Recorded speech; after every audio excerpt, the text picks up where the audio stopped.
Stop. Handshake. Oh, sorry. Thank you. Fellow Toastmasters, future guests, and future members. I had an awesome weekend at a training called Master of Influence. And it was about body language, and not just for speaking, but for healthy living, for our personal selves, and even interacting with each other, but mostly focusing on ourselves as we figure out what we are projecting through our body language. The hurts that we have in our lives, both physically, emotionally, spiritually, mentally, it all projects in our body language. The lack of money is also a projection of our body language. Whether we realize it or not, we are pushing money away, or we are gathering it. Most of the time, the same gesture can mean something positive or negative. For our body, I have the opposite problem as most people, that I just cannot keep weight on. And when it comes to our bodies, and especially the weight, I know this is kind of a sensitive subject, but everybody has it, just like everybody has all kinds of other issues that are very similar. One of the things that Kirk Duncan, who was the creator and facilitator of this training conference, was that if we love our tummy, it doesn't matter what size it is. It doesn't matter if you have issues, digestive issues, nutrient absorption issues. If you love your body, love your tummy, every morning look in the mirror, love my tummy. We're telling our brain to work for us, not against us, in regards to our body. We're all different, and we all need to be different, because that is the spice of life and the variety that brings us joy in interacting with each other. And we also have body part zones that mean different things, such as the eyes, lips, mouth, ears, the processing, input and output. The function, the subconscious function, is connection, delivery, trust, value, and clarity.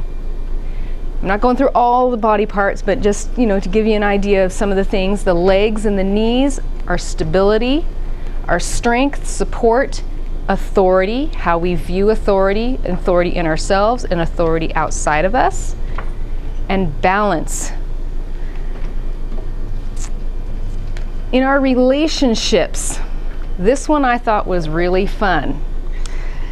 In our relationships, when we talk about our families in particular, and we're saying, man, I so love my kids. When we go to the park, we are having a great time. Awesome time. And man, those kids are just so awesome. What do you think you saw with my hands? Choking and pounding and chopping their heads off. So when you're telling your kids you're getting a point across, we really need to get this house clean. And they're sitting there subconsciously. You may not even see it in their own body language, but subconsciously they're going, she wants to chop my head off. We are not going to cooperate like that. So we want to open our hands up and say, we are going to clean the house. We really need to get together, work together to clean the house. We're bringing in, opening up and accepting and bringing in what we want. That one I'm going to have to be practicing, because I've only learned this in the last few days. So I'll keep you posted when it comes up. Complementing the verbal with the nonverbal. An example mostly would be either with your kids or an employee or a subordinate, if you're a team leader or whatever. Giving them praise and putting your hand on their shoulders or patting them on the back or anything like that. That is a complimentary piece of body language instead of the contradictory, oh, I so love my kids. And we have the issue with money and how we push that away. We could be standing around with our hands just out and open in the pocket area. It could mean, on a positive note, that you are inquisitive and inquiring in the world around you. But with so much money lack around in this society, in the world, a lot of times it's, oh, we really just need to pick up and put back in our pocket what we've been letting out, our money. Can't really get into too much detail. There's a lot with it, but I thought it was very interesting that if you're just standing out with your hands around your pocket, could mean you're letting your money go and not bringing enough in. Another thing about body language that I thought was absolutely fascinating and validated for me something that I do a lot is this. Folding my arms across my chest. Who can tell me what this means, or that they've heard that this means? Closed.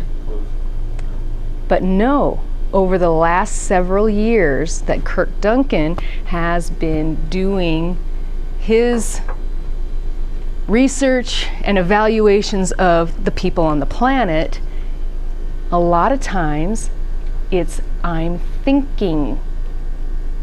I am a thinker.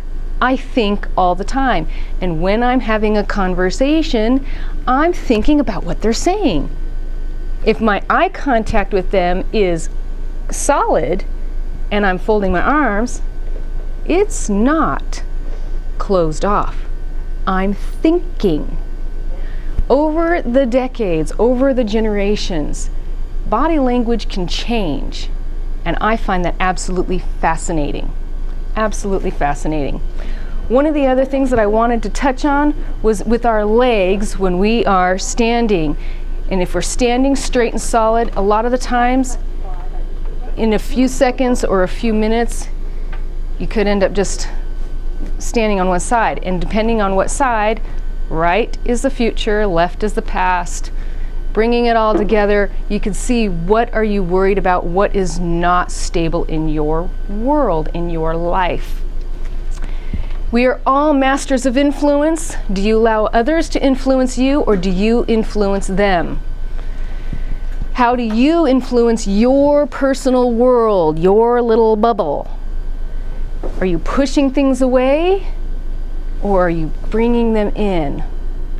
And over the next couple of speeches that I'm going to make, I would really like to teach you more about that. Madam Toastmaster. Yes! Woo!